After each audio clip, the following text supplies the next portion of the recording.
नाशिकमधील आयटी कंपन्यांमध्ये धर्मांतरणाचे प्रयत्न केले जात असल्याची माहिती समोर आल्यानंतर आता हे लोक पुण्यामध्ये पोहोचले का असा प्रश्न उपस्थित झालाय.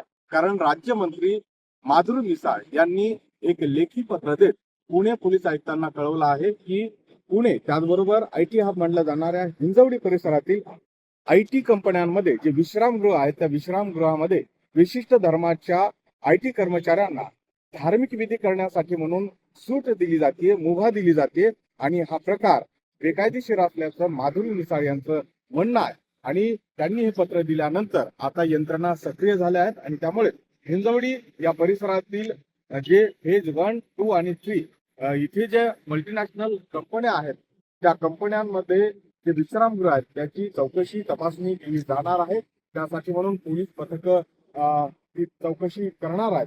मात्र एकूणच माधुरी मिसाळ यांनी जी माहिती समोर आणली ती अत्यंत खळबळजनक आहे आणि त्यामुळे या कंपन्या ज्या आहेत ते तपास यंत्रणाच्या रडारवर आलेल्या आहेत.